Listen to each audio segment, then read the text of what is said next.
دوستو آج بھی ہمارے ملک میں وہ بھائی چارہ قائم ہے جو بھائی چارہ آج سے 10 سال 15 سال پہلے ہوا کرتا تھا۔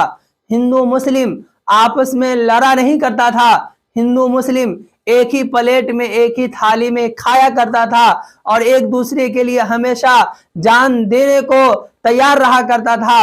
آج بھی وہی بھائی چارہ دیکھنے کو ملا ہے۔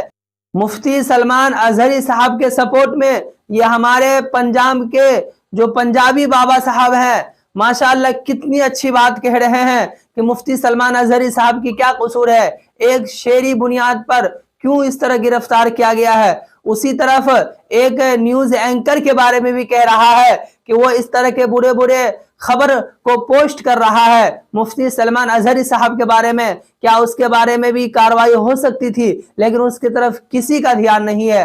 آپ خود ہی سنیں کہ یہ جو ہمارے پنجابی بابا صاحب ہیں کتنی پیاری بات کر رہے ہیں مفتی صاحب کے سپورٹ میں، آپ ضرور سنیں اس بات کو۔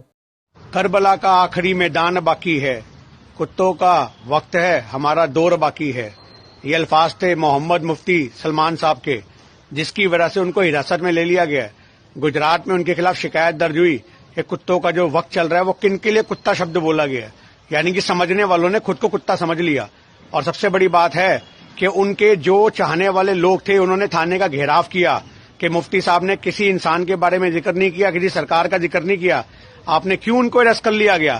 اور سب سے بڑی بات دیکھو، اس کے باوجود بھی مفتی صاحب باہر آتے ہیں اور بولتے ہیں کہ آپ لوگ شانتی بنائے رکھو، میں قانونی کارروائی میں کوئی اڑچن نہیں چاہتا، جو ہو رہا ہے ہونے دو، اللہ دیکھ رہا ہے۔ تو آج کی ڈیٹ میں ہم یہی کہنا چاہتے ہیں کہ نہ تو کسی کا نام تھا نہ ذکر تھا، پر کچھ سوال کھڑے ہو جاتے ہیں کہ جب منچ سے بولا جاتا ہے کہ یہ کاٹے جائیں گے اور رام رام چلائیں گے، تب کیوں نہیں کمپلینٹ ہوتی؟ اور آپ کو پتہ ہے سریش چاہنکڑے جو گودی میڈیا کا پترکار ہے، وہ مفتی صاحب کے اوپر سور کی فوٹو لگا کر کے اس کو ریپرزینٹ کر رہا ہے، تو کیا یہ جرم نہیں ہے؟ ابھی تک تو ان کا جرم جو ہے وہ ثابت بھی نہیں ہوا۔ تم ایک مفتی کے چہرے پہ سور کی شکل لگا کر کے کیا دیش میں دنگوں کا ماحول نہیں بنا رہے ہو؟